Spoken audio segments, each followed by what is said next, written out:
آپ کا یہ سوال کہ کچھ لوگ طارق جمیل کو اس لیے فالو کرتے ہیں کہ وہ اپنے بیان میں ایک دوسرے کو برا نہیں کہتے. دیکھیے اگر طارق جمیل ایک دوسرے کو برا نہیں کہتے تو اچھی بات ہے، لیکن بد عقیدوں کو برا نہیں کہتے تو وہ تقریر کرنے کے لائق ہی نہیں ہے، اس لیے کہ اللہ تبارک و تعالی نے خود حضور علیہ الصلوۃ والسلام کے گستاخوں کو برا کہا. جنہوں نے حضور علیہ الصلوۃ والسلام کو مجنون کہا، جس نے مجنون کہا اس کے بارے میں اللہ تعالیٰ نے قرآن کریم کی سورہ قلم میں اس کی برائیاں بیان فرمائی ہے، اور یہ بھی فرمایا کہ وہ حلال کی اولاد میں سے نہیں ہے.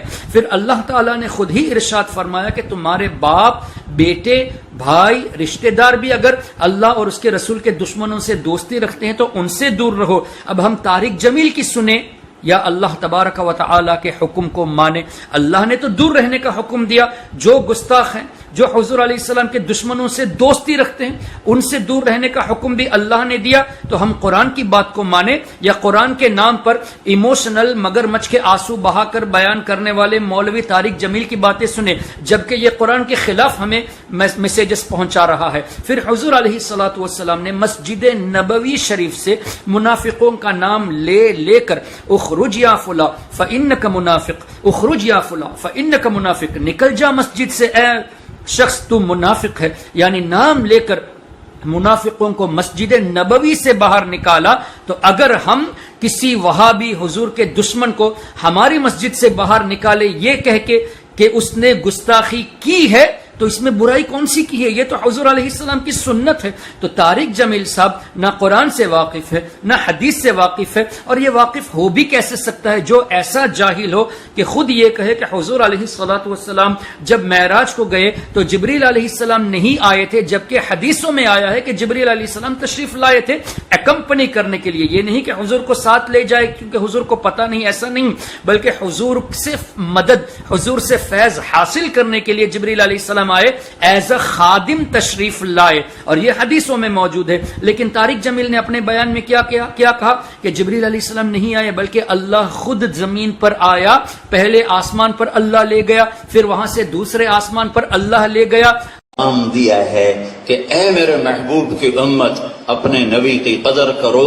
میں نے جب اس کو آسمانوں پہ بلایا تو میں خود زمین پہ آیا اس کو ساتھ لے جانے کے لیے، تو میں خود زمین پہ آیا اس کو ساتھ لے جانے کے لیے. لے جانے والا کون ہے؟ اللہ نے کہا میں خود آیا ہوں، آ جا میرے ساتھ آ، چل. پہلا آسمان ہے، اللہ نے کہا میں خود آیا ہوں، آ جا میرے ساتھ آ، چل. پہلا آسمان ہے. ارے بھائی طارق جمیل سے یہ پوچھے تو صحیح کہ اللہ تبارک و تعالی کا دیدار معراج میں ہوا حضور علیہ الصلوۃ والسلام کو، جب اللہ ہی زمین پر آ گیا تو پھر دیدار کس بات کا؟ جانے کی ضرورت کیا تھی؟ پھر اللہ کا زمین پہ آنا اگر مان لیا جائے تو اللہ کے لیے جسم کا ثابت ہوا، اللہ کے لیے مکان کا ثابت ہوا، اور اللہ جسم و جسمانیات سے پاک ہے، مکان سے پاک ہے. تو جو آدمی بیسک عقیدہ ہی نہ جانتا ہو اس کی تقریریں چاہے کتنی ہی ایموشنل ہو، ہم سن کے کیا کریں؟ ہم سن کے اپنے ایمان کو برباد کریں. پھر طارق جمیل نے یہ بھی کہا کہ تورات، زبور، انجیل یہ اللہ کے کلام نہیں ہے، صرف قرآن اللہ کا کلام ہے. ان تورات آسمانی کتاب ہے، اللہ کا کلام نہیں ہے. زبور آسمانی کتاب ہے، اللہ کا کلام نہیں ہے.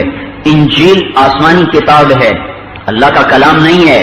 صحیفے 150 چھوٹے پمفلٹ کتابیں، چھوٹی کتابیں، وہ آسمان کی کتابیں ہیں، وہ اللہ کا کلام نہیں ہے. جبکہ تفاسیر میں واضح طور سے موجود ہے کہ قرآن، تورات، زبور، انجیل یہ سب اللہ کے کلام ہے، صحیفے بھی اللہ کے کلام ہے. اب بزرگان دین یہ فرماتے ہیں، یہاں تک کہ ان کے امام یہ چونکہ دیوبندی فالوور ہے تو اشرف علی تھانوی جو دیوبندیوں کا لیڈر ہے، اشرف علی تھانوی نے خود اپنی تفسیر میں تورات کے بارے میں اللہ کا کلام لکھا ہے. تو یہ نہ اپنے بزرگوں کی مانتے ہیں نہ ہمارے بزرگوں کی سنتے ہیں، بلکہ اپنی طرف سے یہ اس طرح کی نئی باتیں پیش کر کے امت کو یونٹی کے نام پر گمراہ کرتے ہیں. اب جن لوگوں نے اس کی ایموشنل تقریریں سن کر جنہوں نے یہ عقیدہ رکھ دیا ہو کہ اللہ واقعی میں زمین پہ اتر آیا، اس کے ایمان کا کیا ہوگا؟ جنہوں نے یہ عقیدہ رکھا کہ نہیں تورات، زبور، انجیل، صحیفے یہ اللہ کے کلام نہیں ہے، اس کے ایمان کا کیا ہوگا؟ جنہوں نے یہ عقیدہ رکھا کہ اللہ کے رسول صلی اللہ تبارک و تعالی علیہ وسلم کے پیارے نواسوں کے تعلق سے جو یہ کہا تھا کہ پاگل تھا حسین جو اپنی گردن کو دے دیا، ان کو پاکستان کے اس شہر والوں سے سیکھنا چاہیے تھا. تو پاگل تھا حسین جو سر نیزے پہ چڑھا دیا. دیوانی تھی آل رسول انہوں نے ویاڑی والوں سے سیکھا ہی نہ. اس طرح کی گستاخیاں، بے ادبی والے الفاظ کو استعمال کیا. اس طرح لوگوں کے ذہنوں میں امام عالی مقام رضی اللہ تعالیٰ عنہ کے تعلق سے غلط ذہن دینا.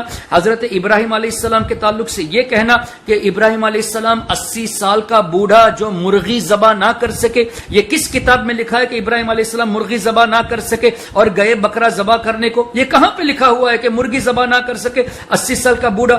اور ابراہیم 90 کراس کر گئے، 90 کا بیریئر کراس کر گئے، جب مرغی کو ذبح کرتے بھی ہاتھ کانپے.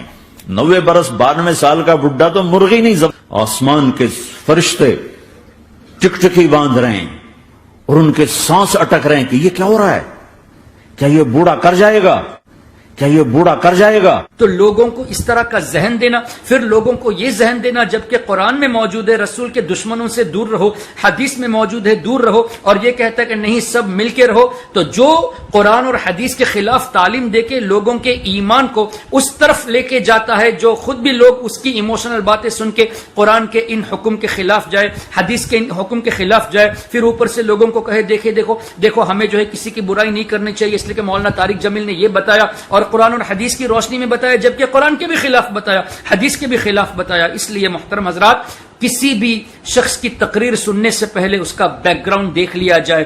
چاہے کتنی ہی ایموشنل تقریریں کرتا ہو، اس کا بیک گراؤنڈ ضرور دیکھے، اس کا علمی مقام ضرور دیکھے، ان کے اساتذہ کو دیکھے، ان کے ساتھ کون جڑے ہوئے، ان چیزوں کو دیکھے. تو سب سے زیادہ سیفٹی یہی ہے کہ جب تک آپ کو یہ پکا نہ ہو کہ یہ واقعی میں صحیح العقیدہ اہل سنت والجماعت سے ہے، تب تک نہ کسی کی تقریر سنے نہ کسی کی کتابیں پڑھے. اللہ تعالیٰ سب کے ایمان کی حفاظت فرمائے. اگر آپ نے ابھی تک ہمارا چینل سبسکرائب نہیں کیا تو ہمارے چینل کو سبسکرائب کر لیں. نجدیوں کی دھمکیوں سے ڈرے جو وہ سنیوں کا